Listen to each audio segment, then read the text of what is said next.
Thank you for your patience. Thank you for coming. I know that it's your day off. It's Sunday, so it speaks a lot that you'd come to, see me talk about Leonardo da Vinci for an hour or so. So thank you very much, and I'm sure Leonardo would appreciate it too. Okay.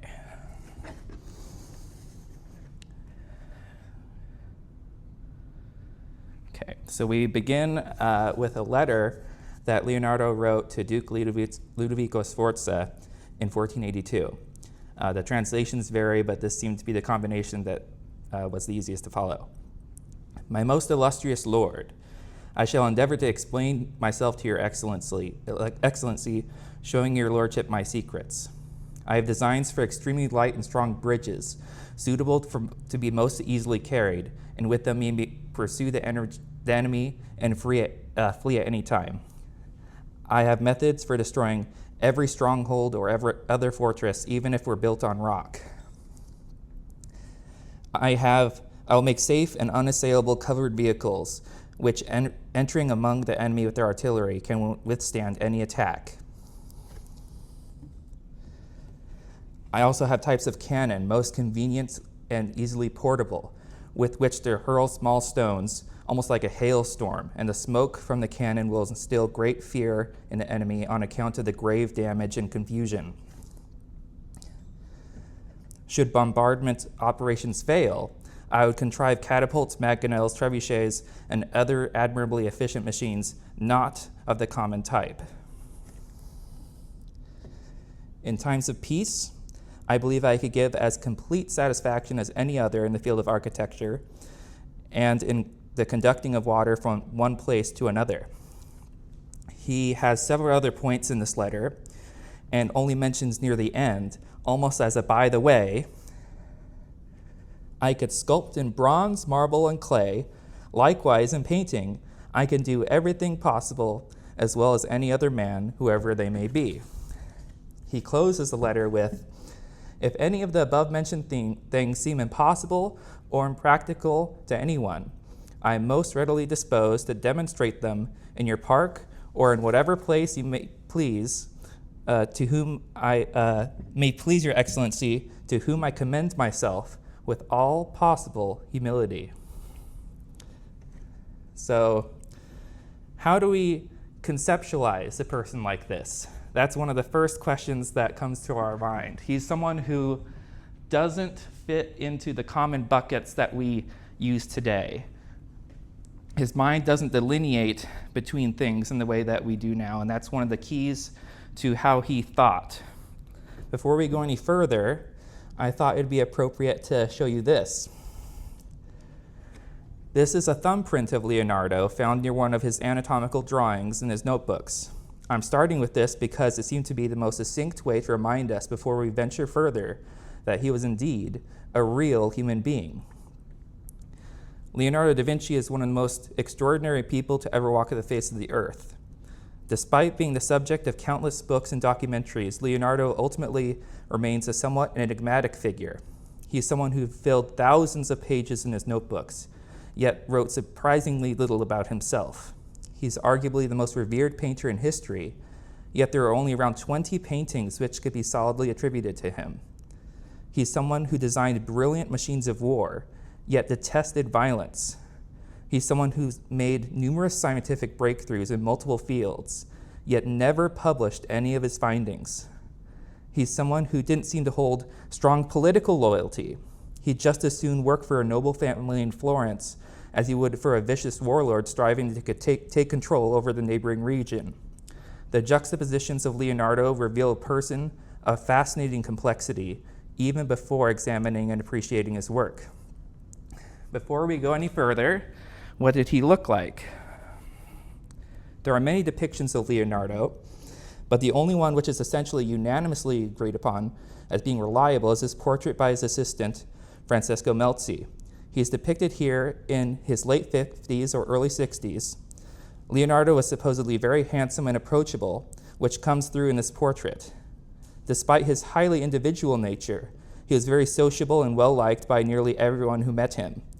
We can also see his consideration to his appearance, which reminds us that he was a gentleman of the court, And we could see how he even took the time to finally comb his beard.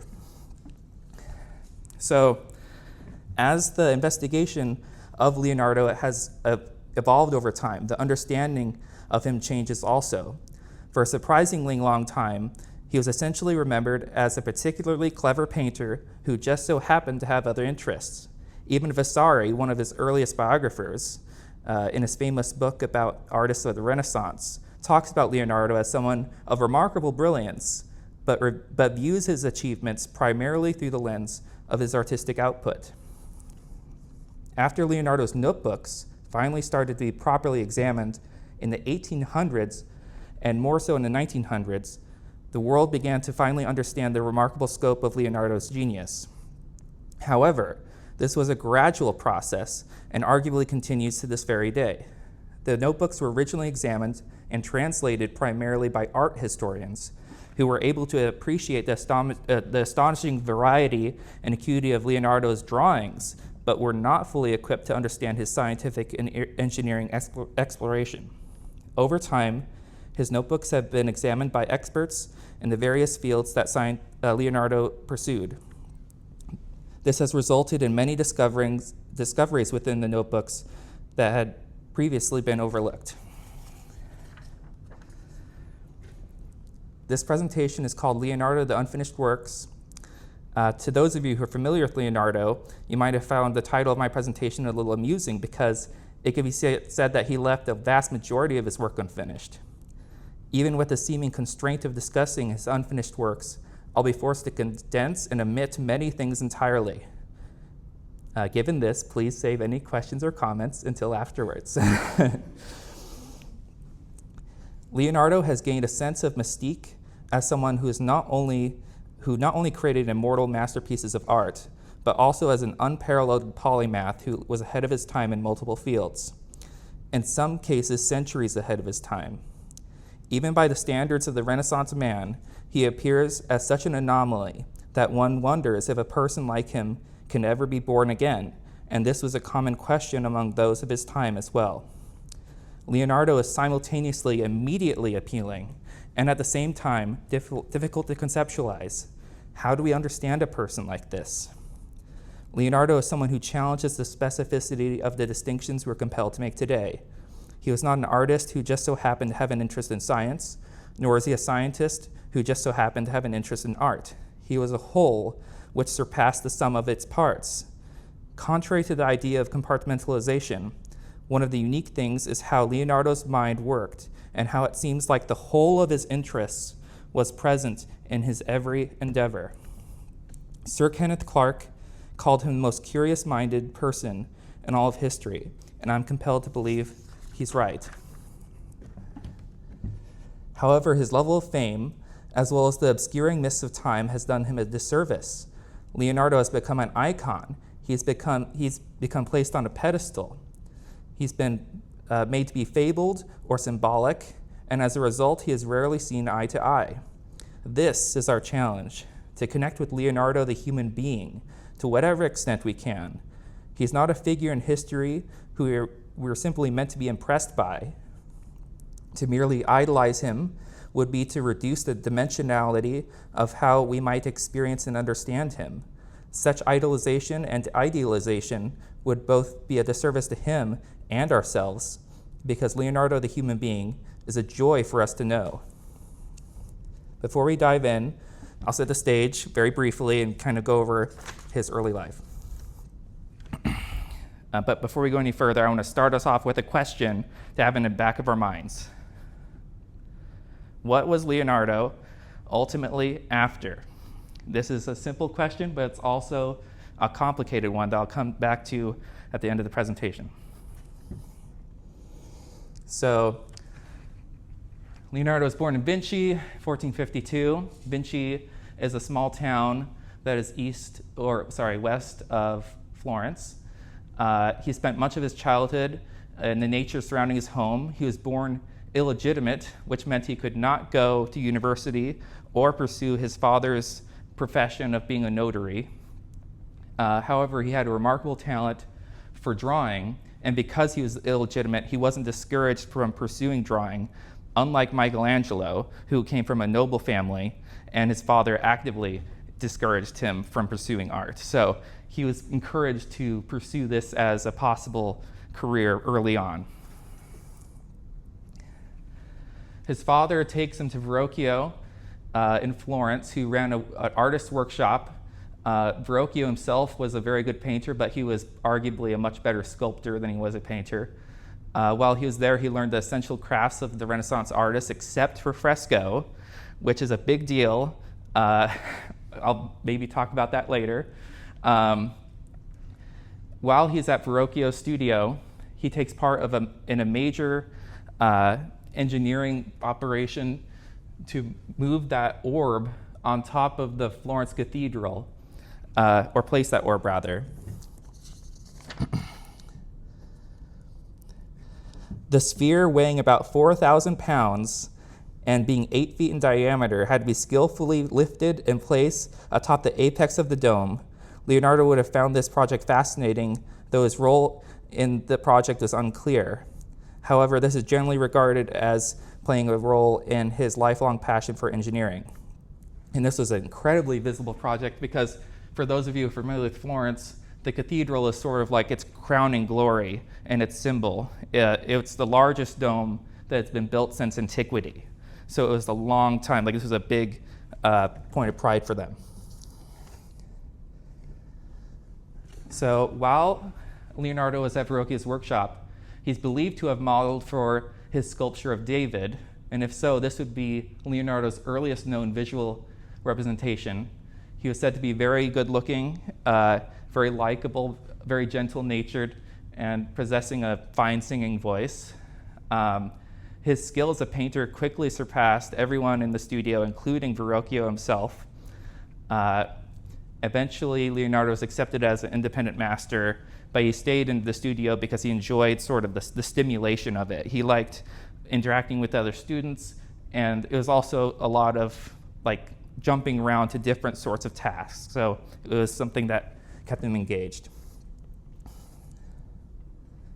Before we go further, I'm just getting these key things in before we start talking about his unfinished works. A brief mention of Leonardo's notebooks. He's believed to have started keeping notebooks around his teenage years or early 20s and continued for the rest of his life. It's important to recognize that the notebooks are not a diary. He doesn't write, this is what I did today, this is how I felt about that thing. They're nearly entirely an intellectual and creative dialogue with himself. So there's a surprising lack of personal confession within the notebooks. There's maybe like a dozen instances in the thousands of pages that we have. So it's surprising. And it's also important to acknowledge that his notebooks are not a side project. In fact, they comprise the vast majority of Leonardo's work. He never stops his investigations, even when he's supposed to be working on a painting. And that is a big deal and a big point of frustration to his patrons. This is the most text we'll see on the screen, by the way. The last point I'll make, so this is a statue of Leonardo outside of the Uffizi Gallery in Florence. And you can see even in this statue, they give Leonardo the notebook in his hand.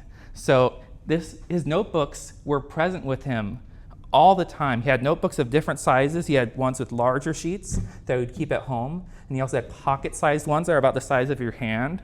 He lived through and breathed through his notebooks. He had to record things. He had to write down the questions the second he had them. Like, he was someone who had an incredible amount of energy, and he needed to get it out into notebooks. It was essential for sort of his processing of life as well as his cultivation. I have this little sip of water here.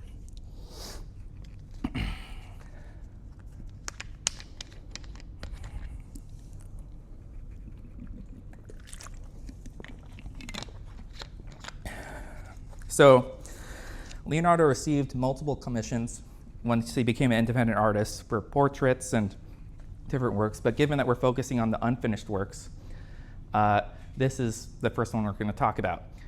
So this is a study he did for a painting of the Adoration of the Magi, meaning the three kings visiting the Christ child and giving him gifts and such. It was given as a commission to Leonardo in 1481. And before we go further, it's essential that we recognize what was typical for this sort of commission. The Adoration of the Magi is one of the most common subjects within religious painting in both the Renaissance and before. The core components are the three kings, or Magi, who are shown adoring the Christ child who is usually being held by his mother Mary. The scenes tend to be pleasant and relatively sedate. Even when there is a multitude of figures, they seem to be in a state of reverence or curiosity. To the left, we see a painting of the Adoration of Magi by Giotto, who is often regarded as a sort of bridge between the Middle Ages and the Renaissance. His figures are less stiff and more human than was typical of the Middle Ages, and we see a composition that is arguably more pleasing and judicious than many of those in the Middle Ages as well. To the right, we see Botticelli's take on the Adoration of the Magi in 1475, which Leonardo almost certainly had seen. We'll get to that soon. There's a sense of serenity despite the complexity of the composition. It is a masterpiece done in the wonderfully illustrative style in which Botticelli had become a master. By the way, Botticelli is famous for, Venus and these other paintings, Birth of Venus. With Botticelli in particular, we see the core group, Mary, the baby Jesus, and the adoring kings. To the right, you see figures in reverence and adoration, and to the left, you see a group of men in discussion and contemplation. However, they seem to be relatively unanimous in their opinion that this is a wonderful thing to have happened. On the far right of the painting, you see a figure who is looking at the viewer, Botticelli himself, looking both proud of his achievement and having been commissioned by the Medici. In fact, there are multiple members of the Medici family in this painting. So he's kind of sucking up to the Medici. This is a member of the Medici family, for instance, one of the kings. So he's basically, as a way of kind of placating to the wealthy to an extent, saying like, oh, but the kings were wealthy. And so the Medici really liked identifying with the three kings who visited Christ as a way of,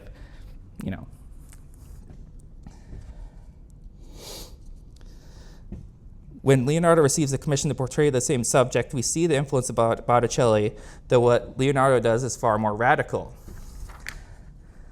What Leonardo creates is nothing short of a spiritual and psychological earthquake which emanates from a sublime center.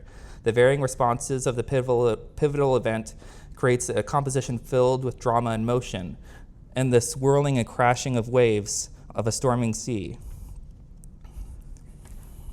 So there's a lot of activity here. We could compare it again to the Botticelli. You can see that there's a group, but here there's a sense of almost chaos. You see like the sea of people. You see the drama. You see even figures looking gaunt, like you see his early interest in anatomy and the skull-like face on the right there. We see not just how the three kings respond to the Christ child, we see the tempestuous multitude of reactions around the central scene. So I'm going to just go through a few points before we have to move on. Here we have a figure pointing upward towards the palm tree. The palm tree is said to represent martyrdom and triumph over death. So this is speaking to Christ's eventual crucifixion and resurrection. Kenneth Clark, who is an art historian, called the Adoration of Magi an overture to Leonardo's painting career, because within this painting you could see many of the qualities and kind of visual motifs that he would use in later paintings, which I will point out later as well. And by the way, one of the things that marks this as being particularly different is its sense of exploration. We don't have a sense that Leonardo had everything set in stone before he started working on this painting. He's trying different things, and that's one of the things that gives it its visceral quality.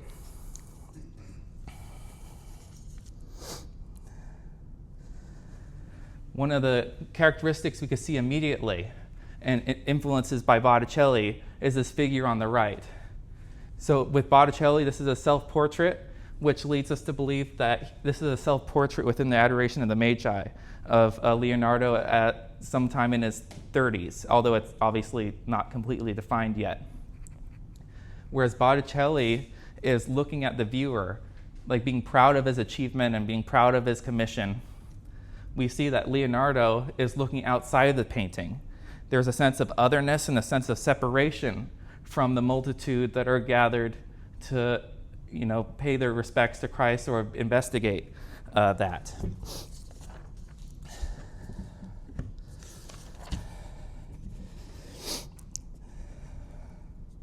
We don't know what Leonardo's spiritual beliefs were. Like many things with Leonardo, they're somewhat enigmatic. But one thing that does seem evident is that Leonardo was not religious in the traditional sense, which is one of the long lists of things which differentiated him from many of his contemporaries. One of the recurring themes in Leonardo's notebooks, in both his drawings and his allegories, is a sense of otherness. In his allegories, he cautions himself against subverting his intellectual, creative, and psychological nature to the influence of others. This was undoubtedly a challenge for him, given its thematic repetition and his desire to connect with other people.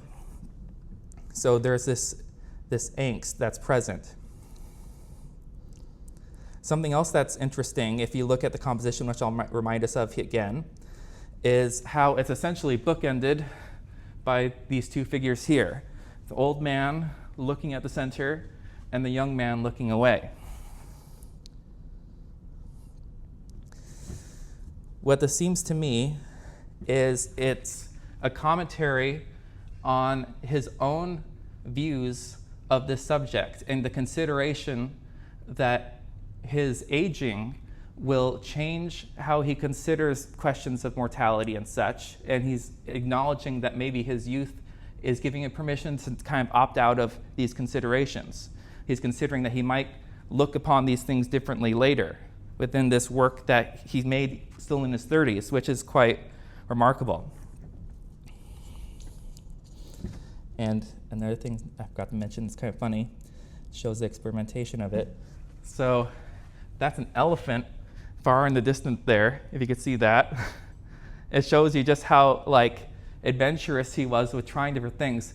The painting has dozens of human figures, dozens of animals. You can see a dog there as well. We can see a bull. And what the challenge that he's setting himself is just so enormous that it is almost doomed from the start to not be finished, given that Leonardo was a perfectionist and he took forever with everything.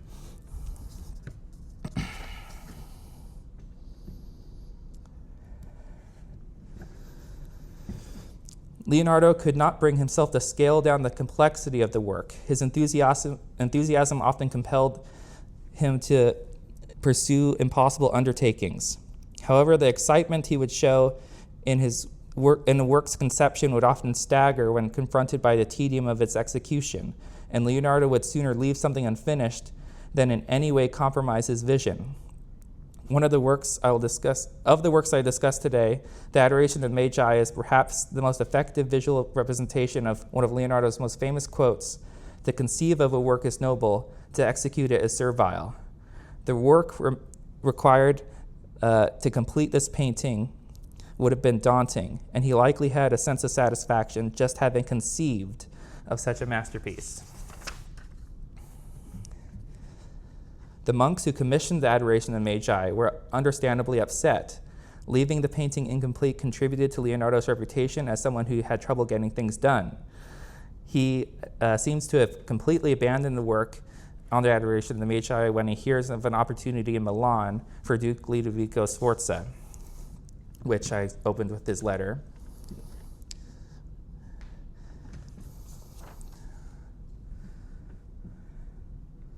So one of the staggering things about his time in Milan, this is 1482 when he arrives there, is he's not immediately given a job as a painter. He's not immediately given a job as a military engineer. He's given a job as essentially an entertainer of the court, which included playing music. He was an accomplished musician, and he supposedly even made an instrument in the form of a horse's skull, which was both a curiosity but also a little nudge, because he knew that Duke Sforza had on his kind of plate the idea of making an enormous horse statue, which was a project that Leonardo wanted. So it was likely a little kind of like, hey, maybe you could give me the job later. One of the portraits he makes during this time is unfinished. This is believed to be one of the people he arrived to Milan with, a fellow musician. And in this portrait, we could already see a sense of psychology that arguably the European art hadn't known before. Even unfinished, this is a remarkable work. You can see, for example, the face is much more finished than the clothing here. This is kind of done in a much more summery way. We could even see the brush strokes. He's roughing it in. He spends most of the time on the face, and then he leaves it.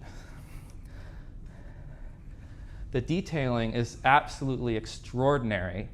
We can see the soulfulness in the eyes and his incredible precision of tonal gradation. We can see just the slightest tonal gradation on the cheeks, for example, showing the form of the socket. We can see that slight indentation at the tip of the nose. The hair is done with incredible delicacy. So even though it's unfinished, this is a remarkable work, and it's actually still in Milan today. And we know it's a musician because there's some music on the paper he's holding, which actually was uncovered during restoration. It had previously been covered up, and people are kind of like, okay, who's this person holding a piece of paper? Maybe he's a writer or something. One of his other responsibilities as an entertainer of the court was designing costumes for events. These drawings are from before and after the Milanese period, but give an idea of the costumes he would have designed. Side note, you could kind of tell when he makes certain drawings based upon the style. For a long time, people kind of assumed these, for example, were done during the Milanese period, but they are actually done in his later life when he favored the use of black chalk and his drawing became more loose. And this was made before the Milanese period. You can see how adventurous he is with his costumes. I love the soldier in particular. He would also use his engineering skill to design amusements for the court, like stage effects. In the mid-1490s, he designed perhaps the first robot in history, which was capable of standing up and moving its arms. It was a suit of armor with a bunch of gears and pulleys within it. And this would have been just seeming like miraculous to the people at the time, and still impressive. I think that it's very likely he'd be working in robotics today. That's my guess. That'd be one of his activities. The years of Leonardo's birth also marked the Gutenberg press, which, as we know, was a world-changing invention. Within a few decades, more books were printed than were transcribed during the entirety of the Middle Ages. So this was an enormous civilization-changing invention, and it also was a major part of why Leonardo grew intellectually so much in Milan like he did. Even though the whole of his life can be described as a period of expansion, which is one of the things that makes studying him so exciting. He never stopped and put his feet up. He was always pursuing something rigorously. If you were to describe any period of his life as being a renaissance, I would say it was the Milanese years. And during this time, when he kind of doesn't have that much responsibility being the court entertainer, he uses his spare time to get as many books as he can. He writes notes to himself, get this book from this person and that person. We remember that just because books are being printed doesn't mean that you could go to Barnes & Noble and find whatever you want. He had to hunt down certain books. Certain books were hard to find. He also, because of his lack of university education, never learned how to read Latin, which even though he was incredibly gifted, he was kind of excluded from some of the intellectual circles in Milan because you don't read Latin, you only read Italian. He only had very rudimentary Latin. However, because of his self-confidence and his questioning nature, I think that he saw books as sort of at most a starting point, as opposed to an end of themselves. During these early Milan years, he also begins a work on St. Jerome. Let me catch some of my notes here. St. Jerome was a scholar famous for transcribing the Bible into Latin. He leaves behind his life in Rome to live in the wilderness as an ascetic. meaning one who lives simply and in a state of self-deprivation for religious or philosophical reasons. St. Jerome is said to have beat his chest with a rock to reprimand himself for the temptations of worldliness. While he's out in the wilderness, he is said to have taken a thorn out of a lion's paw, who then became his lifelong companion.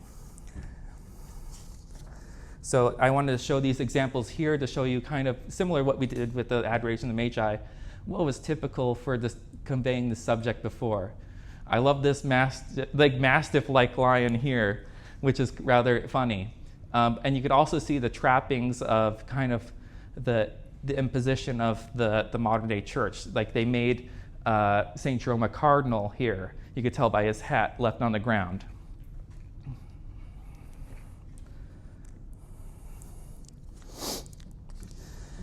Leonardo brings a sense of drama and spirituality to the depiction of St. Jerome that had not been seen before. The choreography of the body is both dramatic and sublime. The expression on the face is both tender and earnest, and the eyes are filled with spiritual yearning. Again, we see how Leonardo is compelled to discover new ways of exploring traditional subjects. This creative novelty was also necessary for him to have any chance of maintaining a prolonged interest in a painting. So he wasn't someone who could do things a typical way. There would be no chance he would have finished something if he pursued something a typical way. He had to make it interesting for himself. He had to make it challenging for himself. And he doesn't ever pursue a work of art without considering a great deal of science. The two are absolutely intertwined with each other. Here we could see, even though it's unfinished, the incredible feeling of tenderness in St. Jerome's face. Again, just the earnestness of that expression, the longing, the eyes, the mouth that's slightly agape, and you could see the anatomical interest in the tendons of the neck. And we actually know that he started this in Milan and picked it up later based upon his anatomical depiction of the neck here.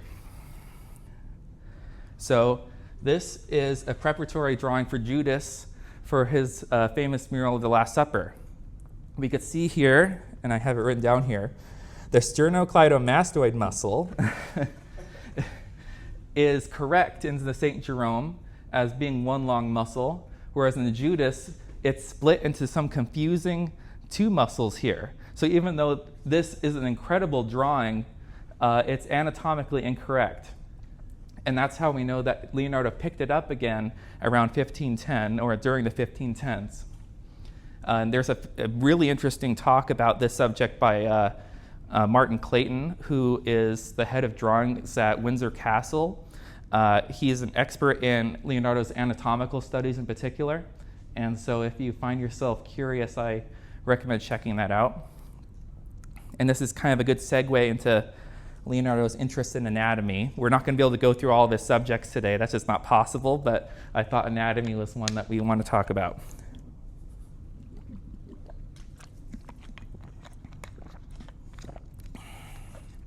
So again, we need to know what was typical before Leonardo came around and started studying anatomy. So these are anatomical illustrations from the mid-1400s, and you could see that we could tell immediately that they are not correct even slightly. I mean, they have a spinal column. We could say that it has that much, but it's really just crude, and this is actually not the worst one from the earlier anatomical representations. And then here we have Leonardo da Vinci.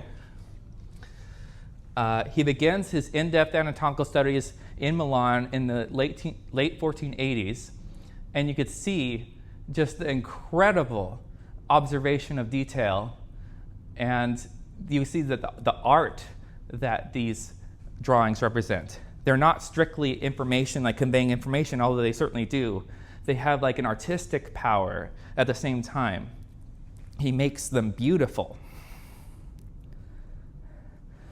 Leonardo's anatomical drawings have a sense of motion and aliveness, which reveals both his compassion and enthusiasm for anatomical exploration. He didn't see it as a grim thing.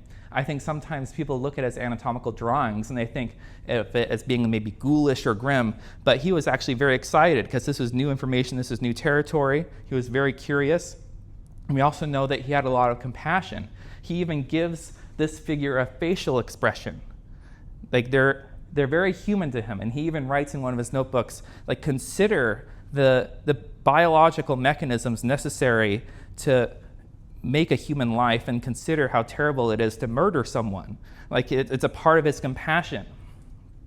And I love this too, how he looks at each vertebrae of the spinal column, because each vertebrae is not the same, and how he separates them here, similarly to his diagrams of machines, where he does exploded views, which was also one of his innovations.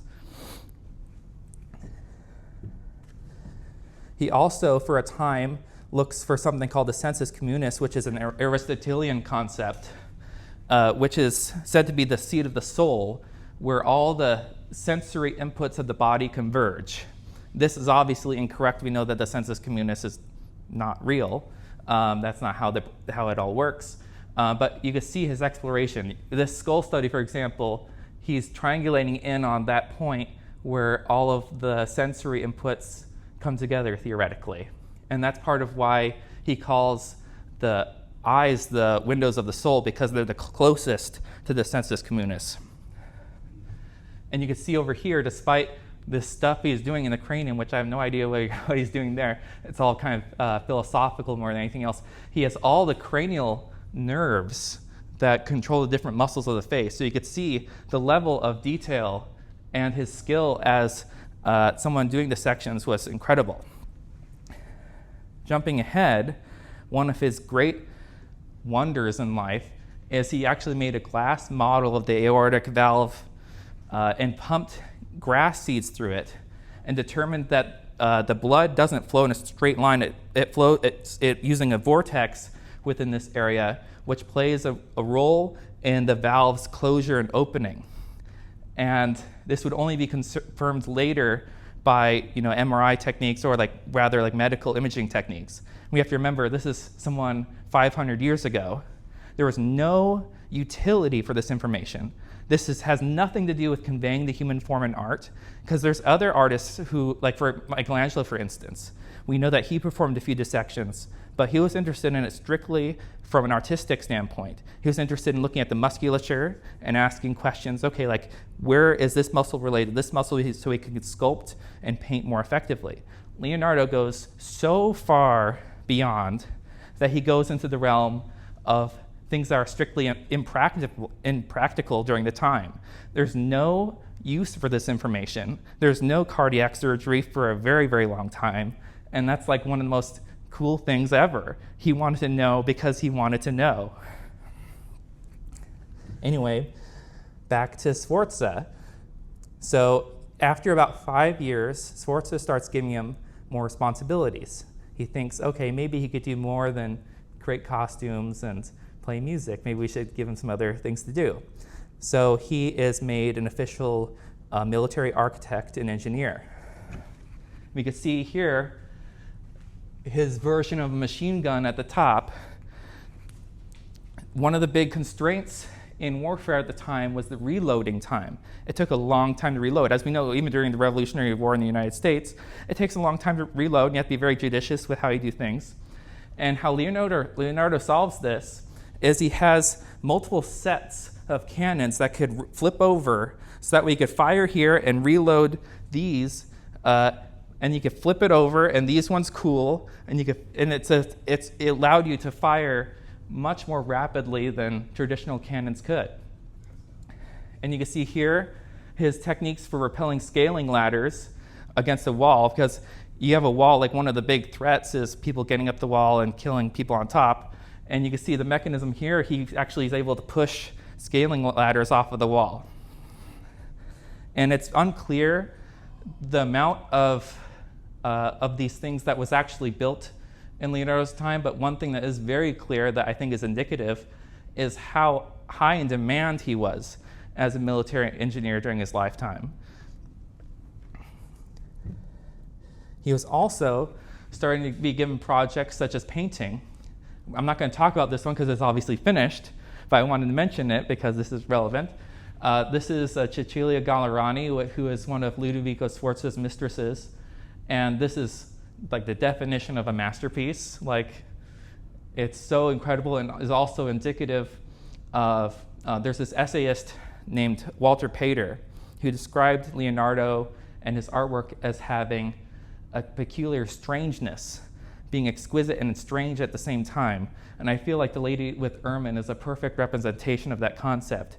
It's beautiful, it's immediately alluring, but at the same time somewhat strange in a charismatic way. And in the background here of this sculptural relief, we could see the looming statue of the horse, which was finally given to Leonardo as a project. So the horse statue project was actually known for a while, and people wondered if it could be done. So it was kind of like, I guess in an exaggeration sense, it was kind of like the space race. Like, people knew that this was something that was going to be undertaken, and they wondered, like, how would that work? How would this be possible? Because a bronze statue of that size had not been made since antiquity. But Leonardo undertakes the task. He begins work on the Sforza monument in the late 1480s. You can see here his study of horses, which are just absolutely extraordinary, the musculature of the horses. And similar to his anatomical studies, he becomes incredibly detailed about the most minute proportions of the horse. You can see the number of markings he's making on the leg here, for instance. It's absolutely extraordinary, and he even performs dissections on horses at some point just to understand further. Oh, and by the way, during this time he also designs a multi-level city to improve sanitation, because there's a plague that breaks out, and he wonders, how do we avoid this? People are bunched together, and he's thinking about how we could basically create social distancing. So I wanted to throw that in as kind of a jarring, like, by the way, because that's how Leonardo worked. He wasn't always just on one project and I finished that and then he moved on to the next project. He had a lot of things going on at the same time, and that's part of why he had trouble finishing things. One of the big challenges of the Sforza monument is the scale. The horse was supposed to be 24 feet tall, and it would have weighed approximately 140,000 pounds. So one of the difficulties of this, in addition to creating the statue itself, was the mechanical problems that it presented. Additionally, in Milan, the water table is actually just below that. So that would have created additional difficulty for him to cast, because you'd have to flip the horse over in order to pour the bronze. And unfortunately, at one point, the French invade northern Italy, or they're trying to, and Ludovico Sforza has to requisition all the bronze set aside for Leonardo's statue for cannons and artillery,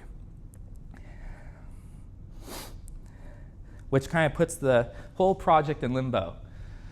So Leonardo is given a different task, to kind of mull things over in the meantime, and this is a concept drawing for, his next work. And we could see that it turns out pretty well. Yeah, so obviously this could be a presentation in of itself, the Last Supper, but one of the reasons I want to mention it is I called the Adoration of Magi, or rather Kenneth Clark called it the overture of Leonardo's work. We could see the same concept at play. We see Christ being peaceful and serene in the center, and the tempest of psychological response circling around him, just as we could see and hear the serene center with the tempest of psychological response around here. So this work done 16 years earlier actually had an influence on the Last Supper. In 1499, the enormous clay model for Leonardo's horse is destroyed by invading French troops who use it as target practice, which is just like inconceivable.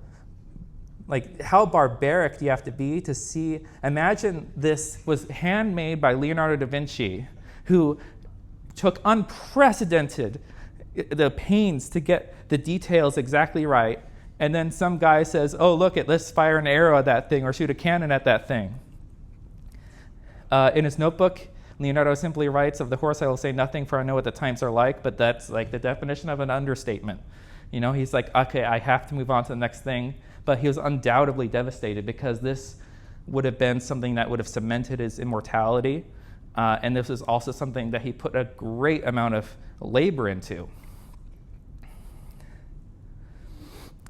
In the 1990s, an American named Charles C. Dent, he heard about the fate of Leonardo's horse, and he actually, through great personal cost, had one made and given to Milan in 1999. And the reason I mention that, in addition to it being a very sweet gesture, is it gives us a sense of the scale of this. Because when I say 24-foot tall horse, we kind of have some idea of what that means, but we don't really know what that means. So you can see here the scale of this is obscene. That's a human being next to the model there. We can see this full-grown man behind just the part of the raised leg. And you have to think about something of that scale being handcrafted by Leonardo with incredible attention to detail. Obviously, any reproduction couldn't be precisely what Leonardo would do. That's just not replaceable. But in any case, this is a really great gesture, and I think, what better use of money is there than that? Fun fact, the other casting can be found in Michigan. So that's in a park in Michigan. So look at that, a reason to visit Michigan. So after the French invade Milan and Ludovico Sforza is captured, Leonardo has to leave, which is very difficult because he was in Milan for 18 years. He had a very solid routine there. He had friends there. He had, great patron, but he had to leave. He goes to Venice for a short time, and from that experience, he's inspired to invent a diving suit. And you can see here the details of the engineering. There's more drawings as well, but you can see, for example, it's not just like tubes coming down. He's thinking about, how do I make the tubes flexible? So he has here the parts made with cane or some other rigid material, but he's thinking about the joints in between and how do you resist the collapsing of those joints from water pressure.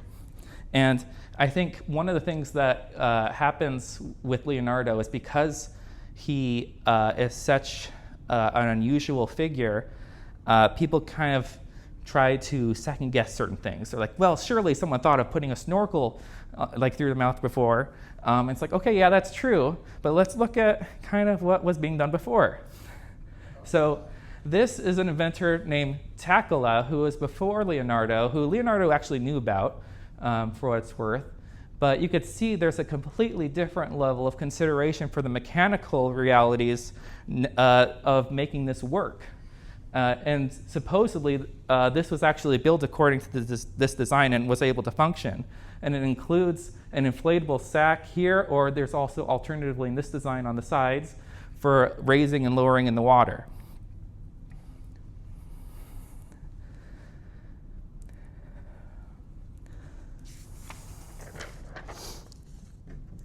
Cesare Borgia, a vicious warlord set on conquering Romagna, was the talk of the town in Florence because it was their next-door neighbor.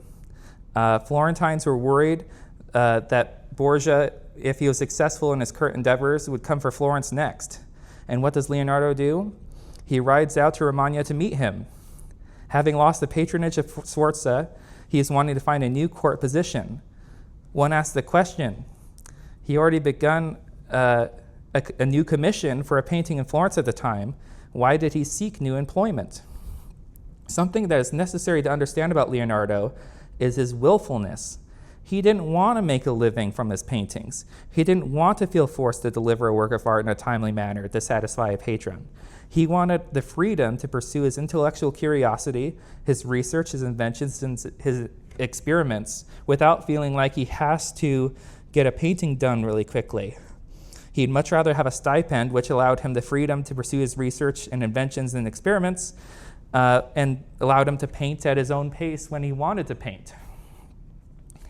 When Leonardo arrives to meet Borgia near Imola, he also meets Machiavelli, who was sent by Florence to assess Borgia. And we know Machiavelli for the term Machiavellian and for his book, The Prince, which was partially based upon his observations of Borgia. And Leonardo and Machiavelli actually formed some friendship with each other because they both found each other to be very interesting people. Similar to his role with Sforza, Leonardo is made a military engineer, and he's given a special letter from Borgia giving him an incredible amount of power. He was given power to move freely without any hindrance or toll of any kind and go to any stronghold, and the people in the stronghold would be obligated to obey Leonardo and implement any of the improvements he suggested for their design, and all of the engineers would have to consult with him, which speaks to, again, the amount of consideration Leonardo was given as a military engineer. Also, while working for Borgia, Leonardo made what Walter Isaacson called one of his greatest military inventions, the aerial view map. You can see when placed side by side with an actual aerial view map that is remarkably accurate, which provided Borgia with a considerable military advantage. As the maxim goes, knowledge is power. To achieve this, Leonardo invented a device to precisely measure street distances. So this is incredible. He gave him other maps as well, but this is one that just truly is as striking as an anomaly. Like it feels like it's something that shouldn't exist. And we can see here Leonardo's invention for measuring pace and distance. So he and his assistants likely would have paced around the town, measured angles, and calculated what it would look like from above.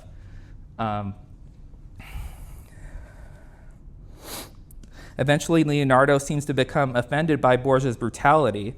Borgia was brutal. He was probably a psychopath.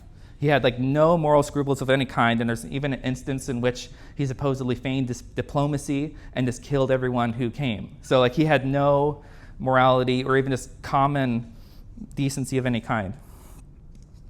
So Leonardo most likely left when he saw that brutality or heard of that brutality.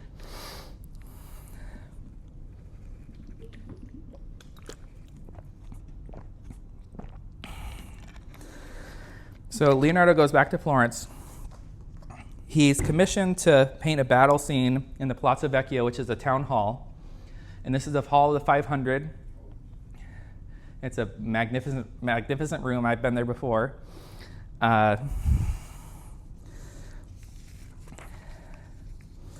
His subject was to be the Battle of Anghiari, which was a 1440 Florentine victory over the Milanese, which Leonardo seemed to have no problem with, even though he worked in Milan for 18 years. Again, not really politically loyal.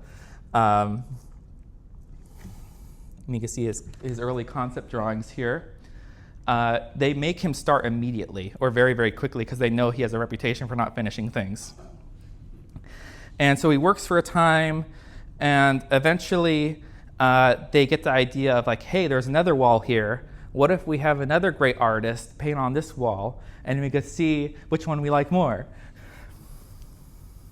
And that wall would be painted by none other than Michelangelo Buonarroti, who in 1504 completed the David.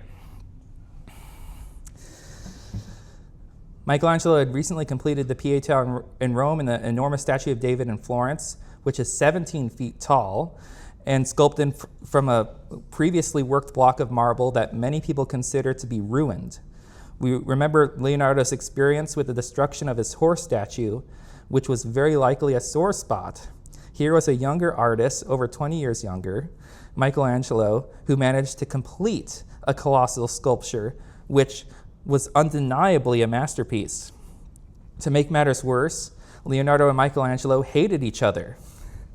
The two seemed to become instant rivals and detractors of each other's work. My suspicion, given Leonardo's sweet nature, is that the bitter rivalry started on a part of Michelangelo, who is much more volatile and prone to hurling insults. In fact, we know for a fact that he mocked Leonardo for not finishing the horse, which was a low blow. And obviously, I resisted putting up more images of the David because I could gush about the David for a while. But the expression on his face is so extraordinary. Sir Kenneth Clark, who I mentioned before, said that it possessed a spiritual force that exceeded even the ancients, because Michelangelo sought to live up to the ancients, but with the David, he arguably surpassed the ancients. The expression is, like, how do you make stone have that kind of living presence? It's absolutely extraordinary.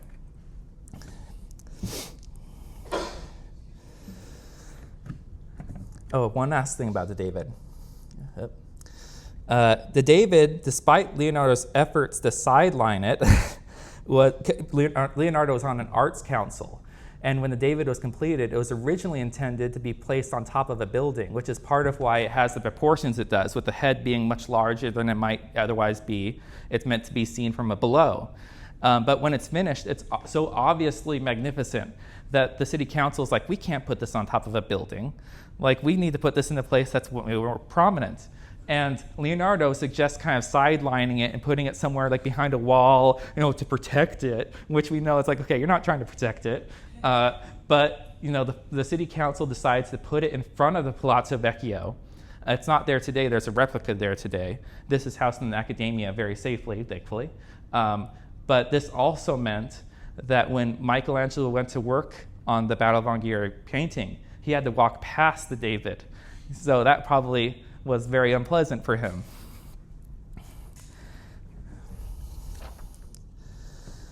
We see some of the preparatory drawings that Leonardo made for the Battle of Anghiari, these expressions of fierceness, of people in the heat of battle.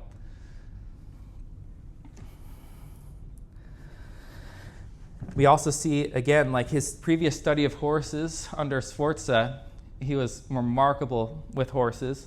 And one of the innovations he brings to this work is he brings the horse as a newfound sense of psychology. In fact, you can see here, he has a man roaring with fierceness, a lion, and a horse.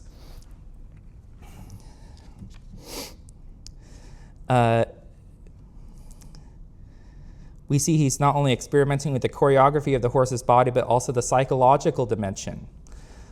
We recall the numerous studies he did of horses.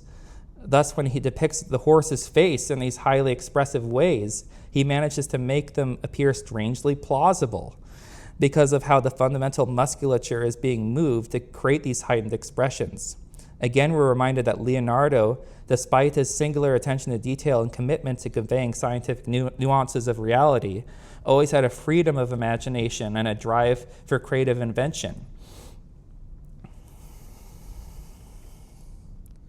And so he doesn't complete the Battle of Anghiari, spoiler alert. We know that he didn't because this is the presentation about his unfinished works. So we only have copies of what he did manage to complete. I wanted to talk about why he didn't finish, or why I believe he didn't finish. One is the enormity of the work combined with the incredibly meticulous approach he had to painting. This was supposed to be 3 times the size of the Last Supper, 75 feet wide. And the Last Supper took him about 4 years to complete. So that's point 1. Point 2, he tried an experimental fresco technique which proved to be disastrous, and according to some, led to the painting being melted off the wall. So he wanted more control than traditional techniques would allow. He wanted to have more details within the shadows, within tonal gradation, than traditional means would allow. I mentioned earlier that he did not learn the art of fresco with Verrocchio. And so when this went wrong, it probably zapped his morale. And then number 3, Michelangelo, for all Leonardo disliked about him, was undeniably a force to be reckoned with, and Leonardo must have known that on some level. I believe that he thought that if he was going to emerge victorious in this artistic duel, that everything had to go exactly right. And when his fresco technique failed, it likely broke whatever morale he had. Additionally, we know that Leonardo at this point had plenty of other things he was more than happy to occupy his mind with. But here's a copy of what he managed to do in the fresco. This is a copy by Rubens, made much later, as you can see, but there's earlier copies as well. But Rubens managed to capture much of what Leonardo wanted. You can see the expression in the horse's eyes, for example. Like, there's a consideration there that is not typical in battle scenes. Like, horses aren't just like living vehicles for the soldiers. The horses become figures within the work of art in and of themselves. And you can see also a sense of nihilism in the work. It's supposed to be a Florentine victory over the Milanese, but you don't really have the sense of like who the good guys are and who the bad guys are. Leonardo called war bestial madness. I think that he had, despite his interest in military engineering, which interested him when it was a problem on paper, I think he had real problems with the fact that human beings could be so terrible to each other. And within this, you just feel like the visceral response. It's haunting. And by the way, Michelangelo abandoned his work as well because he's called to Rome by the Pope, and he's thinking, okay, that's something I can't pass up. See ya. But this is what Michelangelo did. This is a copy by his student Sangallo, made much closer to when it was actually made. And you could see the difference in their approach. So Michelangelo's subject was the Battle of Cassina, but it's not actually a battle at all. It's actually a group of soldiers being caught unaware and quickly getting out of the river and putting their armor on. And the reason for that is because Michelangelo was interested primarily in the human form. That was his artistic obsession, how the human form could convey different spiritual and psychological states. And so he uses this as an excuse to show what he's able to do with the human form in a multitude of different poses, which is reminiscent of what he does, an example, in the Last Judgment in the Sistine Chapel.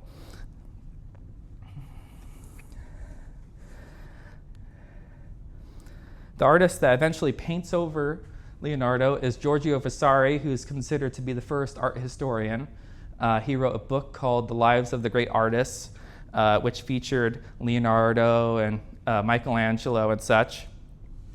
And it's speculated that it's possible that Leonardo's painting is somewhere underneath this.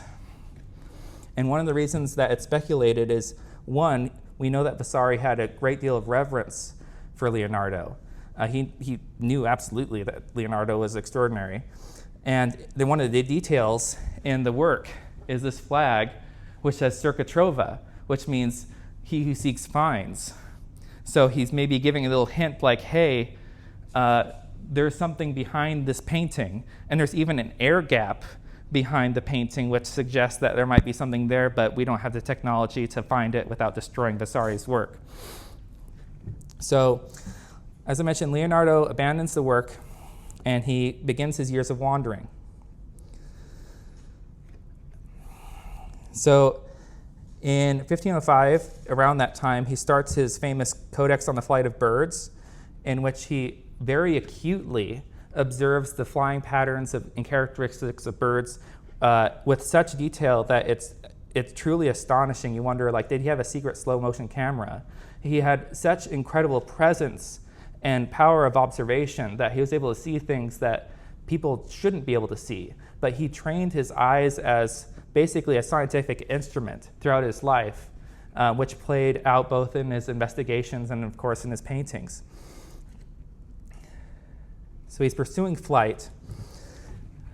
A bird is an instrument working according to mathematical law, which man is able to reproduce in all its motions, but not with the corresponding degree of strength. If it is not done by me, it will be done by others. While there's much about Leonardo which remains enigmatic, there is one thing that is very clear. His soul is one which longed for the utmost freedom. His preoccupation with flight was not just a scientific endeavor. It was connected with his desire to both literally and metaphorically soar and free himself from limitation.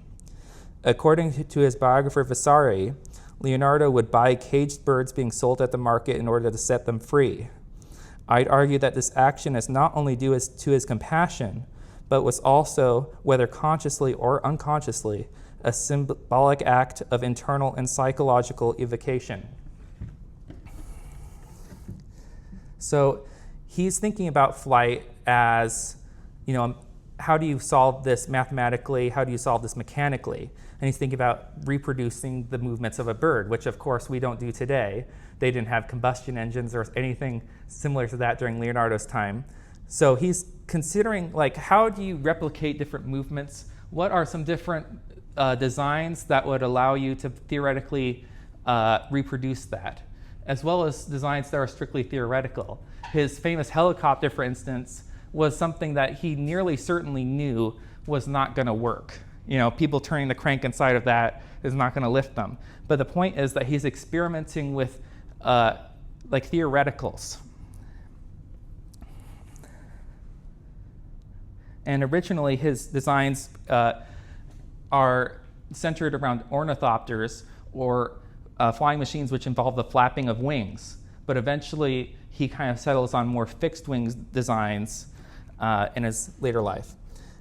This is an interest, by the way, that arguably began in Milan, but he picked back up at this point. This was a huge obsession of his throughout his life. He really wanted to fly.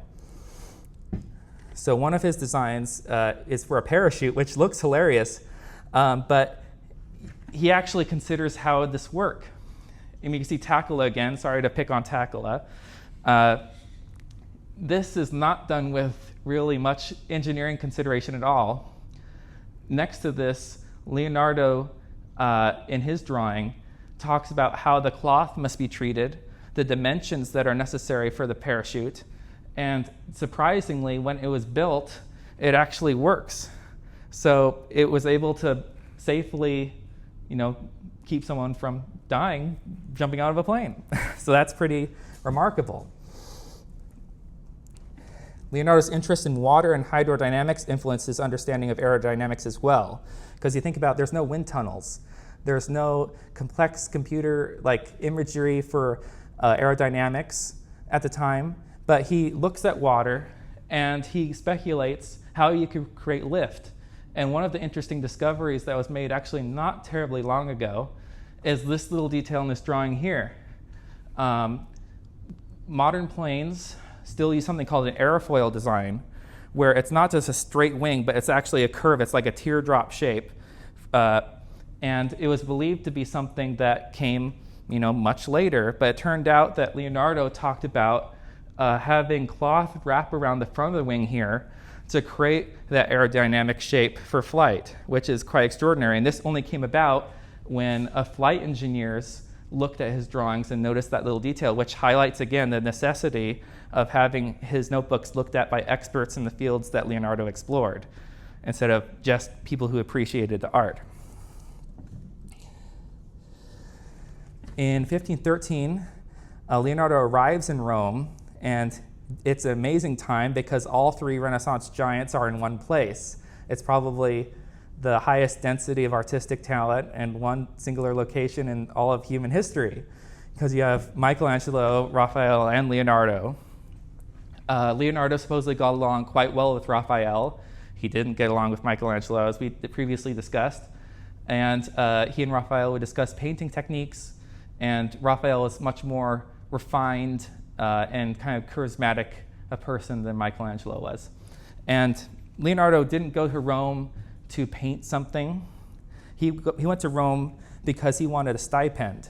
He wanted to have his bills paid, essentially, so he could continue his experiments. And maybe he'd do a painting if he wanted to.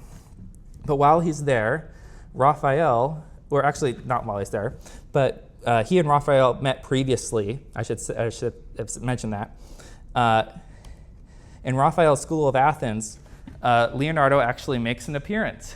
He bases Plato on the image of Leonardo da Vinci, and we see Raphael himself hiding in the corner there, looking at that little face there, and we see his reference to Michelangelo as Heraclitus here, looking tormented and solitary. You can see the resemblance.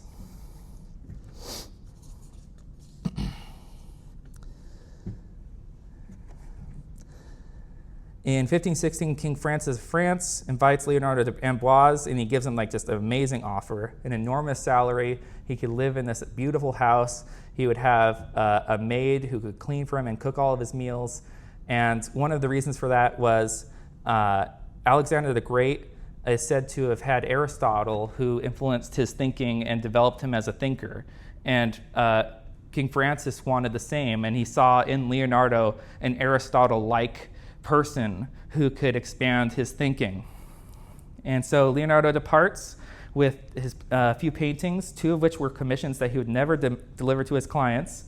And I imagine there's at least one of those that you all recognize. Here's the house that Leonardo lived in. And he did some things in France that we just don't have time to talk about, like he designed a palace and stables, and he also worked on events, and he also, he did a lot of different things, but he passed away in 1519 at 67 years old. And I'll bring us back to the question that we started out with. There's a little bit more after this. What was Leonardo ultimately after?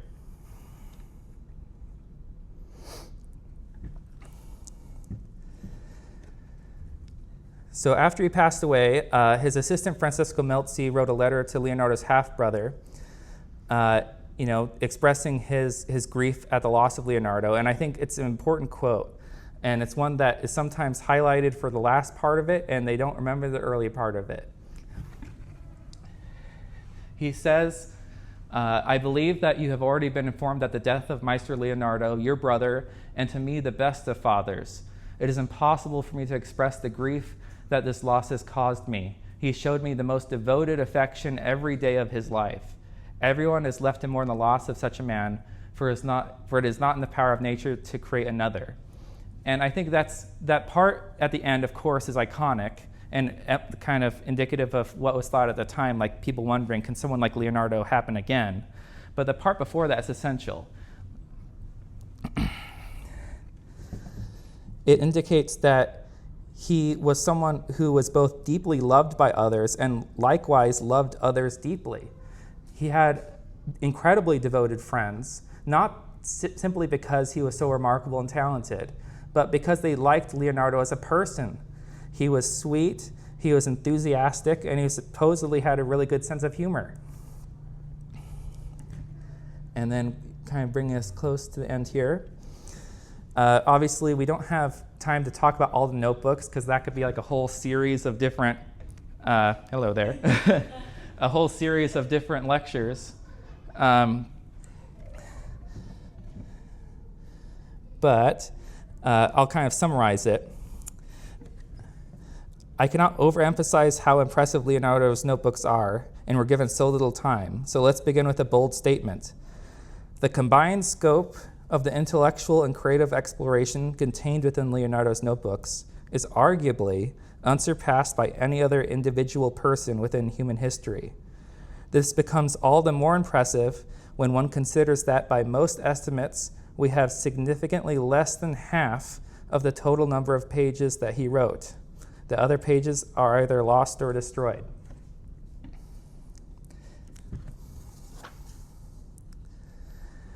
The fact that it took so long for Leonardo's notebooks to be carefully examined, that his insights were not able to have the profound impact on the world, is, I feel, one of society's greatest failings to science and knowledge in the past 500 years. Many fields, such as the study of optics, physics, and particularly anatomy, could have been advanced by insights that were in some cases hundreds of years before their time. However, the fact that the contents of these notebooks were not distributed by Leonardo during his lifetime shows us aspects of his personality. It shows us that even though he expressed a desire to release treatises in the many areas of his learning, he was ultimately more driven to pursue the continual satiation of his curiosity than he was to share it. Leonardo's curiosity was so intense and absorbing that he was unable to bring himself to pause or slow down long enough to do what would seem to him the tedious work of compiling and editing his notebooks for publication. He was in a continual state of expansion and evolution. There were also many challenges his notebooks presented. There's a challenge in their vast quantity, their tendency towards disorganization, which oftentimes resulted in Leonardo exploring multiple subjects on the same page, and nearly all the writing is backwards. He was left-handed, so this was simply a measure to not smudge the ink, and it wasn't a code like some people speculate it is. At most, what you could say is that the notebooks were kind of designated for his personal use. Another reason why it took the notebook so long to be examined is despite his widespread reputation as a uniquely gifted individual, he was primarily seen as a painter, a distinction he most likely would not have used as the first word to describe himself. We recall the letter to Duke Sforza that I opened with. You might wonder how it is that we have any of the notebook pages after so long. And that's just because of who I mentioned before, Francesco Melzi. He left Francesco Melzi all the pages of his notebooks, and he loved Leonardo. He took great pains to organize the pages, preserve them, keep them safe, and very unfortunately, he had a son who did not share his father's enthusiasm for Leonardo. His son Orazio did not inherit his father's reverence for Leonardo, and in addition to storing the notebook pages in an attic, he would sell bundles of notebook pages to settle gambling debts or give them away to guests. This is why the notebook pages that have been accounted for are all over Europe. I believe it's quite possible and even likely that more pages will emerge in time, given the sheer quantity of the pages that are missing. So that's why there's pages in Spain, that's why there's pages in the UK, and that's why new pages can emerge from anywhere. And there's new discoveries still being made. So for example, there was a codex discovered in Spain in 1965. In 2019, a sketch of a bearded man was identified in Leonardo's notebooks, which is believed to be a self-portrait. And here you can see it next to the drawing by Francesco Melzi of Leonardo.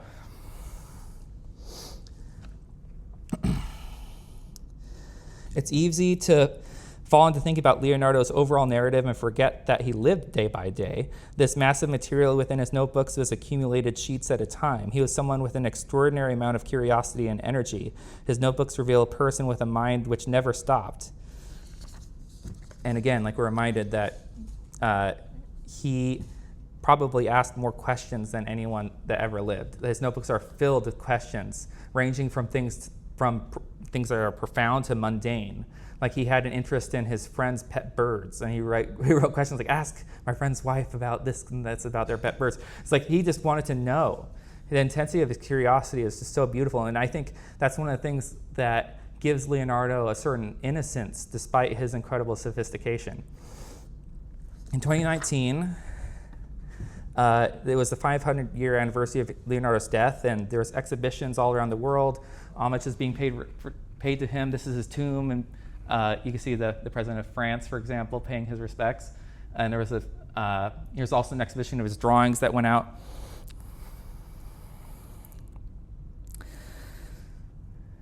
So why am I showing you this? As ahead of his time as Leonardo was, he did not, in fact, make a Mars rover.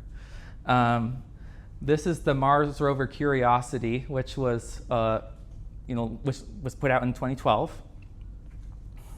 And on board this rover is a digital copy of Leonardo's Codex on the Flight of Birds, which I think is quite beautiful, because who more embodies curiosity than Leonardo da Vinci? I'm going to have a quick sip of water. We're nearing the end of our time.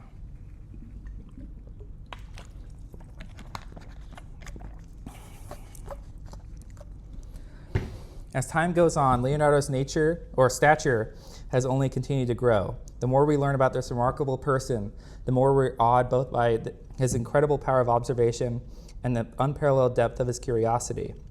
There There's arguably no person in all of written history who better demonstrates a life driven by curiosity than Leonardo da Vinci. It prompts questions within ourselves about the nature of curiosity. What energy does curiosity instill? What internal possibilities does curiosity awaken and expand? Leonardo once said in his notebooks that one should not desire the impossible. He likely wrote this in a moment of frustration with himself.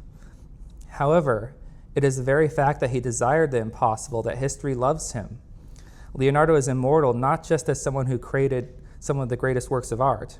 He is immortal as a personality within the history of civilization.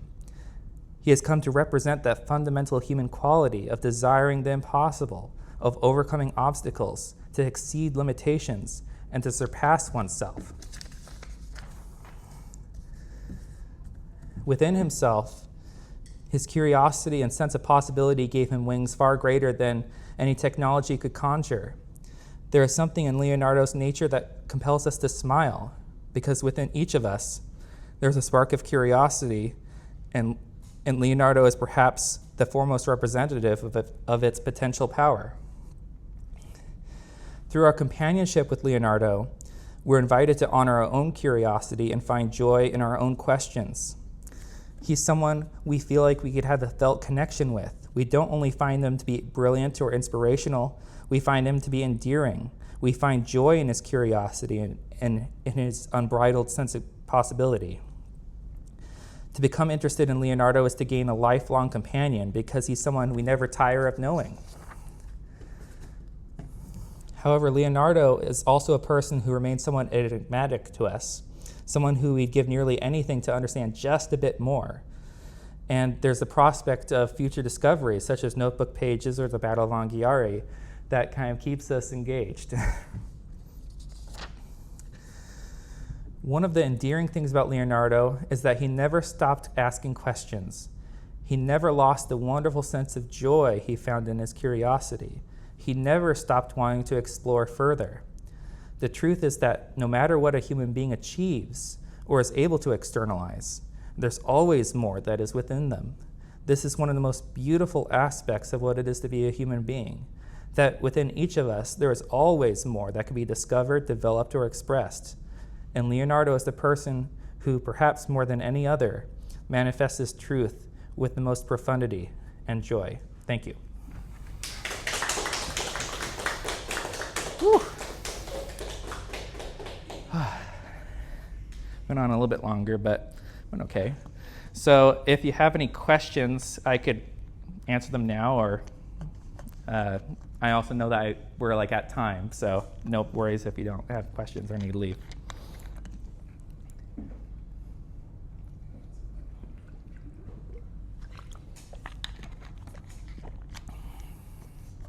Yes. What do you know about the places that he lived in, his house? Workshop to build all these things?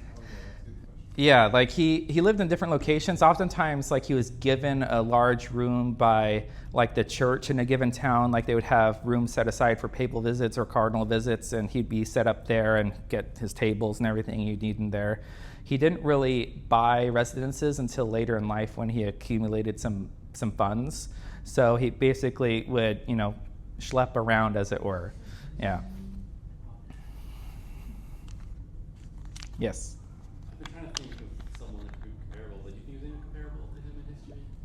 Of the breadth and... I think about that sometimes too. And by the way, don't worry, this won't be recorded because it's only recording my sound. So he's someone who is kind of an anomaly. It's kind of the convergence of different things. Because there's been other polymaths, for example, people who have developed brilliance in multiple areas. But even compared to other polymaths like Benjamin Franklin, for example, he is kind of different. He's like Leonardo. He almost needs his own word, it feels like. There's historical figures in the farther distant past who maybe have been more comparable to him. There's this figure named Imhotep in ancient Egypt who was a polymath who was He was into medicine. He was into architecture, and they even made him a god of medicine because of their reverence for what he was able to achieve. But like, it seems like people like Leonardo, it's one of those things that's not once in a generation. It's like once in like 500 years or 1,000 years.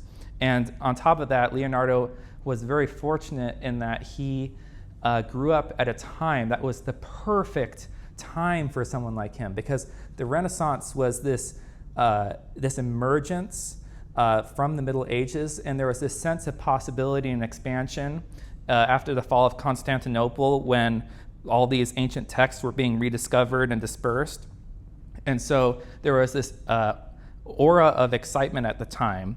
And for someone like Leonardo, I think that played an enormous role. So it's kind of like one of those things, like the perfect person at the perfect time. Yeah. Yes? This might be kind of a goofy question, but so you said he wasn't like formally educated. So he taught himself everything through books as well as like self-discovery, like kind of like a Bill Gates kind of in the garage grinding. Yeah. Something crazy. Yeah, he mostly learned through like books and his friendships. He formed friendships with different intellectuals and artists and people he found interesting, and I think they played a role in his cultivation also. So, but yeah, he didn't have like a university education. He was not allowed. This was like one of the strict things that like was not allowed to someone of illegitimate birth. I'm sorry, I'm uneducated in that. What's an illegitimate birth? It means that his father and mother were not married at the time of his conception and birth.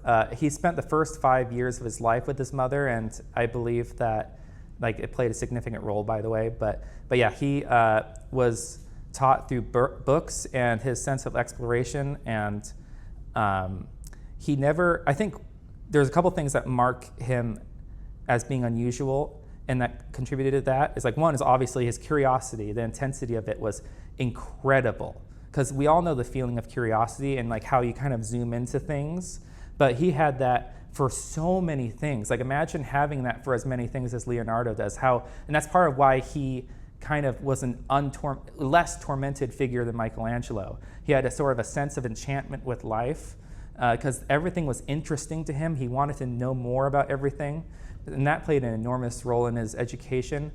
And then on top of that, he had a questioning nature. Like, he didn't take anything as for granted. Like, again, like he took like these books and these things he heard as a starting point. And I think lastly, he was one of the first like major figures of the period who really understood how little human beings knew. Because I think that, especially within the universities, there was a certain arrogance, like, oh, look at what we're doing. But he understood just how little was known. So I think all those things contributed, yeah. I think he is a little ADHD. So I thought about including that. So I'm not comfortable like diagnosing him, but there's a lot of speculation that he had ADHD. No, like that's legit. Like there are a lot of people who speculate that he had something at least like ADHD, because he's someone who's kind of confounding, because he was so capable in these different areas. Like his fluid intelligence was off the charts. Like his ability to take on new challenges and just like assimilate and like not only like learn what was knowable at the time, but like take next steps. That was incredible. But at the same time, we look at like how little he got done and his tendency for distraction.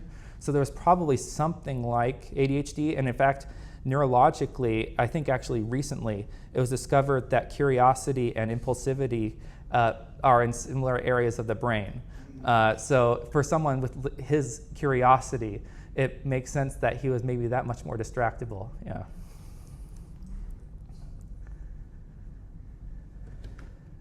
Anything else? Okay. Thank you for coming. I really appreciate it. Yeah.